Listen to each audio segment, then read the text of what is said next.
Baiklah. Jadi kita kembali ni, nak habiskan ni. Mendamaikan di antara dua belah pihak yang berkelahi tak dikatakan menipu. Itu kira helah yang dibenarkan. Serta dalam urusan rumah tangga bagi suami yang menjaga isteri-isterinya. Ni cerita orang poligami ni. Sudah Ustazah kenapa baca ayat tu? Patut tinggal delete ayat tu. Gelak. Tahu akak ni tahu ni. Jadi kepada para suami yang berpoligami di luar sana kan.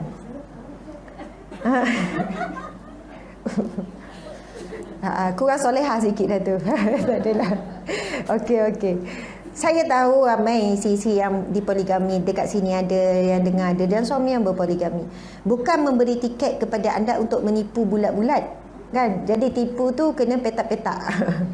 Maksud bukan tipu ida-ida, tipu bulat-bulat. Contoh Rasulullah sallallahu alaihi wasallam kan, Rasul dia pandai berhelah kan.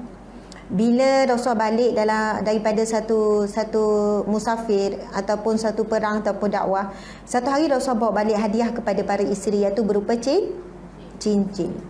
Lepas tu dah bagi hadiah cincin ke apa, macam itulah bagi hadiah.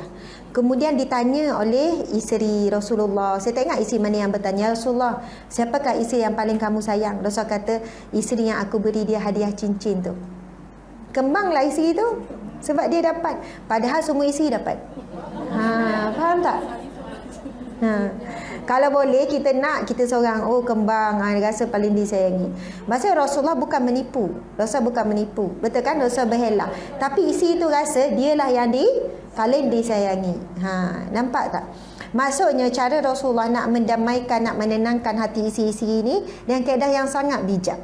Dan Rasul memuji semua isteri-isteri. Walaupun kadang-kadang mungkinlah seorang suami ni dia tak adalah nak puji sangat isteri tu. Tetapi sebab dia nak mendamaikan, nak ini, kadang peranan seorang suami yang ada isteri yang ramai, dia terpaksa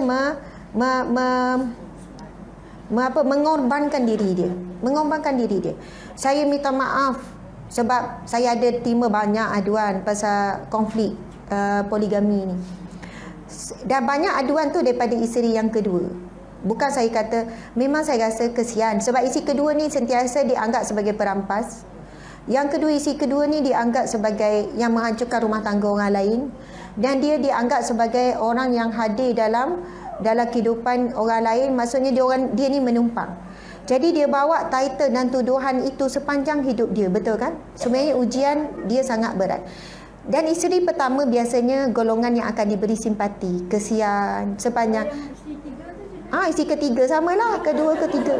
Yang ketiga merampas yang kedua kan. Sebenarnya tak ada istilah merampas tu kan. Tak ada istilah. Memang jodoh pada hakikatnya. Cuma di sini, bila isteri ni yang menderita dan suami pula lepas tangan. Faham tak? Dalam keadaan seperti ini, sebenarnya suami itulah kena mengorbankan diri dia, berusaha sedaya upaya untuk mendamaikan isteri-isteri. Bahkan saya jumpa ramai juga suami yang lepas tangan dan dia menyalahkan isteri-isteri. Kamu ni bila ada isteri yang baik, nak redha, bila nak redha? Faham tak? Kalau kamu ni, kamu isteri kamu sedar tak? Saya memang ada hak pun. Maksudnya dia melontarkan kata-kata. Sepatutnya ketika itu, suami ini berusaha sedaya untuk merawat luka hati isteri ini. Memujuk, mungkin bagi layanan yang lebih, apa semua. Sampailah hati isteri ini tak rasa terkurang dengan kasih sayang suami, isteri ini akan sangat senang hati untuk memberi kasih sayang. Na'udzubillah. Maksudnya, mudah-mudahan yang melalui perkahwinan yang poligami, suami yang tersebut diberi kekuatan oleh Allah, diberi hidayah untuk cuba sedaya upaya memenangi hati isteri-isteri. Kerana Allah, bukan kerana isteri, kerana Allah kan. Okey, tak nak cerita panjang pasal tu. Tak reti sebenarnya nak ulas, tak reti. Saya pernah ditanya soalan, Ustazah ni pernah dipoligami ke? Saya ada ceramah apa, entah orang ingat saya ni maksudnya mungkin mangsa poligami kata. Mungkin Ustazah menderita sebab cakap tu macam anti poligami dan sebagainya. Tak, kita bukan anti poligami. Cuma saya ni terlalu banyak cerita dulu kerja perunding cari rumah tangga, KK poligami yang isteri dizalimi. Jadi bila saya bercerita poligami, jadi banyak sisi yang negatif, sedangkan banyak sisi yang positif. Tapi orang yang bahagia tak ada datang mengadu. Nak buat ada apa? Poligami kami bahagia. Yang tu memang tak ada lah mengadu. Betul kan? Jadi sampai pada saya cerita semua yang negatif, yang nak pergi cerai, yang suami zalim, suami tak adil, suami tak mampu, yang tu je sampai. Akhirnya bila saya ceramah, cerita-cerita tu banyak. Jadi orang pun ada yang komen dekat live tu, Ustazah ni poligami ke ni? Macam tu kan. Begitu. Okey, jadi saya tak nak jawab soalan tu. Maksudnya taklah, saya bukannya di poligami lah. Okey, sekarang kita tengok. Cepat-cepat sambung. Apabila suami perlu berdusta, boleh ke 5 minit lagi? Maka lebih baik dia menggunakan lafaz tauriah, iaitu menyebut perkataan yang mempunyai dua makna. Satu makna yang hampir dan satu makna yang jauh. Makna yang hampir difahami oleh pendengar tetapi tidak dikendaki oleh orang yang berdusta itu. Dia masukkan maksud yang jauh tetapi tidak difahami oleh pendengar. Maksudnya tauriah ni berhelah lah, bukannya menipu betul-betul. Sifat kedua yang membawa kepada kebinasaan yang lahir daripada kata-kata seseorang adalah mengumpat, menyebut berkenaan orang lain dengan perkataan yang tidak disukai walaupun perkara itu adalah benar, sama ada dari segi kekurangan dirinya, akalnya, perbuatannya, perkataannya, pakaiannya dan lain-lain. Allah Subhanahu wa taala menjelaskan, A'udzubillahi minasyaitonirrajim. Wala yaghtab ba'dukum ba'dha. Ayuhibbu ahadukum an ya'kula lahma akhihi maitan fakarihtumu. Dan janganlah sesetengah kamu mengumpat sesetengah yang lain. Adakah seseorang daripada kamu suka memakan daging saudaranya yang sudah mati?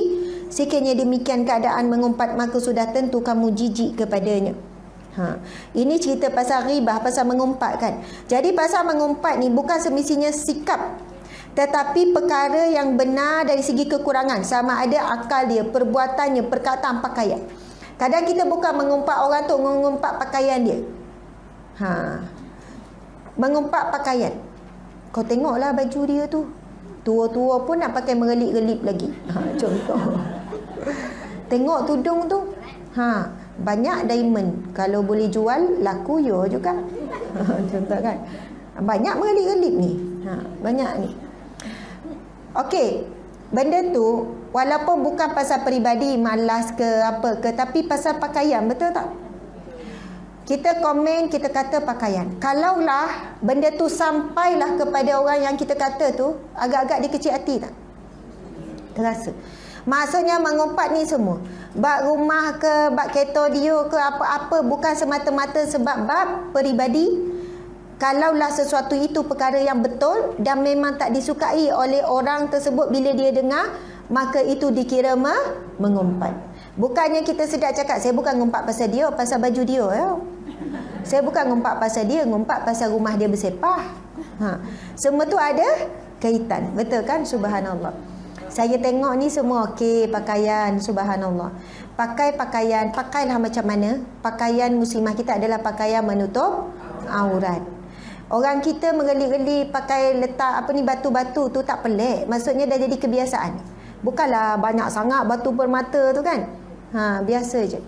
Jadi melainkan kalau dia terlalu menarik perhatian, penuh, berkilat-kilat bila kena matahari tu kan, sampai silau lah mata orang.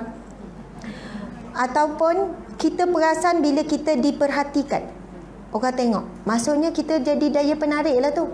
Ataupun sampai kita ditegur, lawa 10 orang dah tegur. Makin nak pakai ke makin tak nak pakai? Kita ni bila dah makin ditegur, yang tu paling kerap dipakai tu. Elok terletak, elok lawa, elok. Yang tu paling kerap pakai selalu. Tapi kalau kita muhasabah, kita akan tanya suami ataupun tanya orang terdekat, menyelah sangat ke? Memang ni. Jangan tanya kawan yang akan cakap apa yang kita nak, tapi tanya kawan yang soleh. Saya jawab jujur, memang sedikit menarik perhatian lah. Bila awak pakai ni nampak macam menyelah sikit. Nampak muda 10 tahun. Contoh kan. Betul. Lagi pakai pula. Ya Allah. 10 tahun muda lagi pakai. Perasan tak kita pakai tudung nampak tua, ada pakai tudung nampak muda.